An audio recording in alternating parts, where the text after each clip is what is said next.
Lo cambiamos de tema ahora porque nos vamos a la Casa Rosada, habitual conferencia de prensa del jefe de gabinete. Muy buenos días a todos y a todas.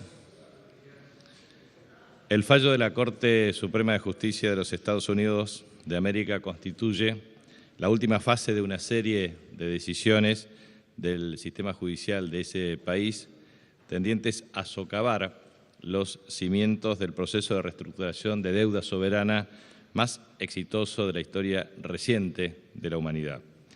Precisamente el proceso de reestructuración de deuda de la República Argentina ha sido exitoso por las siguientes cuestiones.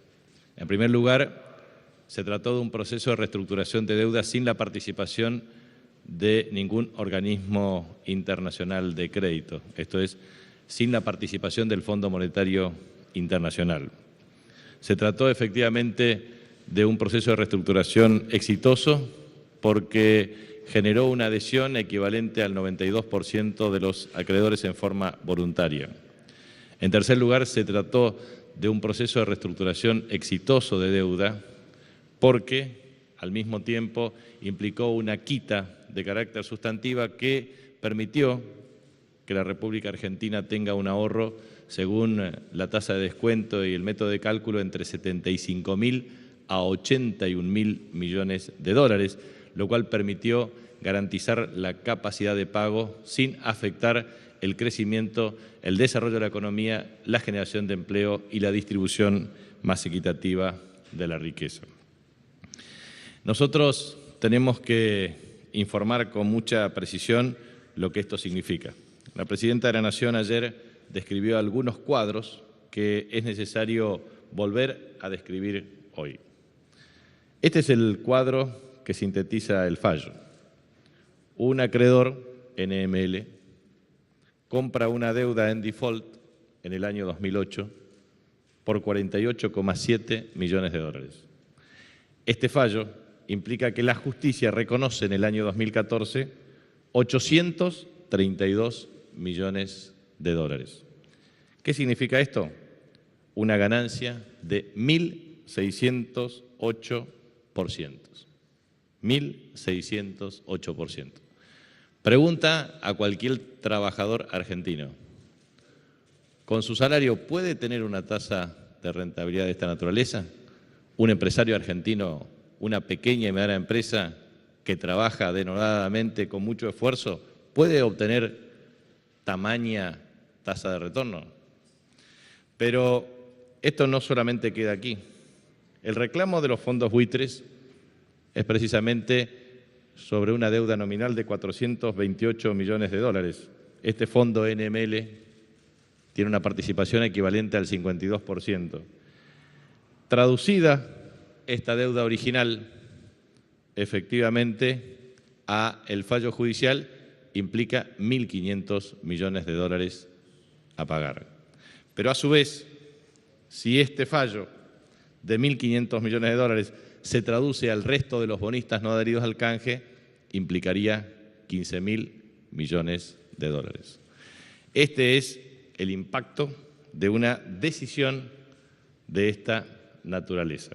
Por eso, lo que quiero transmitir es la decisión de la Presidenta de la Nación de que tanto, en mi caso como jefe de Gabinete de Ministros, junto al ministro de Economía, Axel Kicillof, y al secretario legal y técnico de la Presidencia, el doctor Carlos Zanini, nos ha instruido a concurrir al Congreso de la Nación en acuerdo con las autoridades de ambas cámaras, tanto del Senado como de la Cámara de Diputados de la Nación, a los efectos de brindar las explicaciones respecto de los alcances del proceso de reestructuración de deuda y del reciente fallo de la Corte Suprema de Justicia de los Estados Unidos.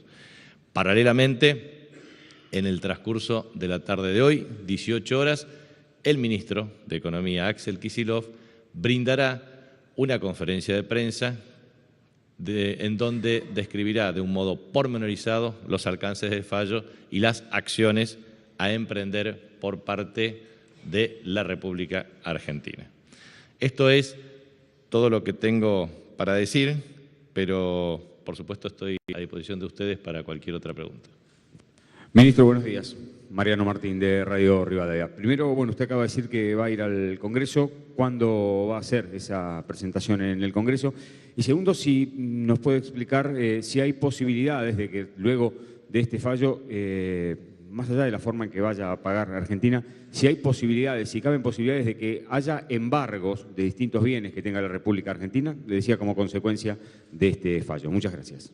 Respecto a la concurrencia al Congreso, lo acordaremos seguramente en el transcurso del día de la fecha, con las autoridades de ambas cámaras, como dije anteriormente, pero estamos dispuestos a concurrir de un modo inmediato. Respecto a las particularidades técnicas que tiene que ver con embargos, etcétera, lo va a describir con mucha precisión el ministro de Economía en el transcurso de la tarde de hoy. Buen día, Capitanich. Gabriel Eris, Agencia Nacional de Noticias Telam. Voy a preguntarle, de todas maneras, más allá de la conferencia del ministro Kicillof, usted sabe que hay una cláusula, la cláusula RUFO, o Right Upon Future Offers, que protege a los bonistas que entraron en la estructuración de la deuda sobre futuras negociaciones que pudiera hacer la Argentina, pero esta cláusula vence en diciembre de este año. Digo, ¿existe alguna estrategia, algún plan de dilatar los tiempos hasta fin de año como para poder saltearse esta cláusula? Y segundo, si me permite, ¿de qué manera podría afectar este fallo a los planes de inversión, por ejemplo, de empresas como YPF, Aerolíneas, Club de París y demás? Muchas gracias. Bueno, respecto a, vuelvo a insistir, todos los detalles los brindará in extenso en el transcurso de la conferencia de hoy del ministro de Economía, Axel Kicillof. No obstante lo cual, lo que quiero transmitir es que la República Argentina ha hecho esfuerzos sistemáticos para garantizar voluntad de pago y de cumplimiento regular de sus obligaciones. Esto lo ha demostrado claramente desde el mismo presidente Néstor Carlos Kirchner, desde el 25 de mayo del año 2003 a la fecha, junto a la continuidad en el ejercicio de la responsabilidad por parte de la doctora Cristina Fernández de Kirchner. Argentina no solamente ha reestructurado en forma voluntaria su deuda, sino que Argentina ha propiciado el cumplimiento regular de sus obligaciones. Cuando uno analiza efectivamente el cumplimiento regular de sus obligaciones, es que ha cancelado en forma regular sus obligaciones con todos los organismos multilaterales de crédito, con todas las deudas contraídas, con toda la deuda reestructurada. Y la verdad es que es necesario identificar que el 1% de los bonistas no adheridos al canje pretenden de facto generar un proceso de reestructuración alternativo. Entonces, nos parece que es absolutamente necesario considerar estas cuestiones. Por eso yo no quiero hacer mención a particularidades del proceso de negociación o la posición argentina, que lo hará el ministro de Economía en el transcurso de esta tarde. Bueno, por eso, obviamente, nosotros hemos observado un impacto desde el punto de vista de la cotización de los activos financieros en el mercado nacional e internacional. Esto es público y notorio. Lo que nosotros consideramos es que la posición argentina es una posición legítima y en ejercicio de la soberanía. Nosotros estamos defendiendo el interés argentino, el interés nacional. Estamos defendiendo la Constitución Nacional. Estamos defendiendo el artículo 75, inciso 8 de la Constitución Nacional, que implica que es una atribución del Congreso de la Nación el arreglo de la deuda interior y exterior de la Nación.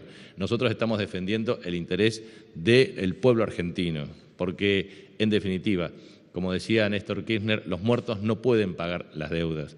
Nosotros creemos que es absolutamente imprescindible lograr la garantía para que todos los países soberanos puedan hacer ejercicio de su soberanía para el proceso de reestructuración voluntaria de deuda. Cuando uno tiene que establecer el encuadramiento de una deuda privada en una ley de concursos y quiebras, tiene que tener el acuerdo del 66% de los acreedores. Acá ha habido un acuerdo del 92%, o sea, un nivel de consenso extraordinario por parte de los acreedores.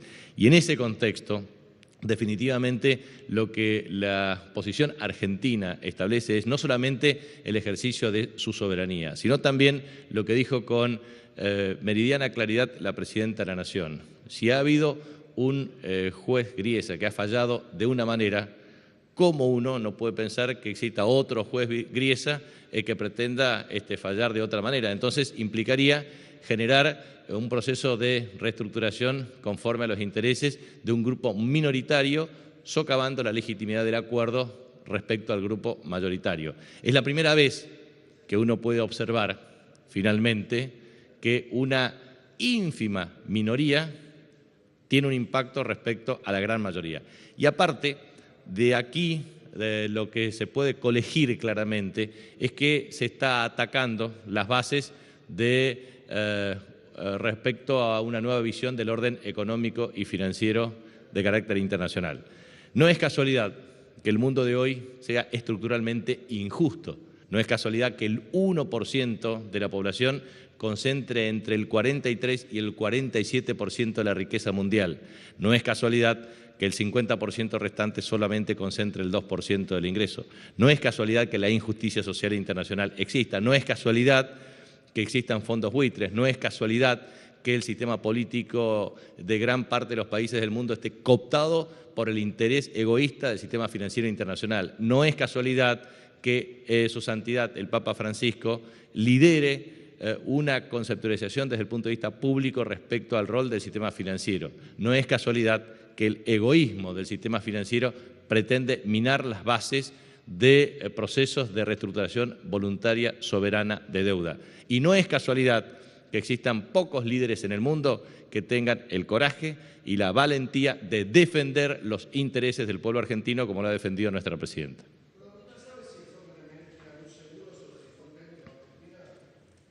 Desconozco. Ministro Daniel Castaño, de Canal 7. En lo inmediato de vencimientos, y por lo que entendí, se va a invitar a los tenedores de bonos a cobrar fuera de los Estados Unidos, justamente para evitar embargos. Si esta mecánica llegara a sustanciarse, técnicamente, ¿no se estaría cayendo en default? Bueno, a ver, no quiero formular ningún tipo de observación que va a formular el ministro de Economía en el transcurso de la tarde de hoy, porque creo que va a ser un detalle minucioso y exhaustivo respecto a las modalidades de intervención por parte del gobierno argentino. De manera que no quiero emitir ningún tipo de opinión al respecto.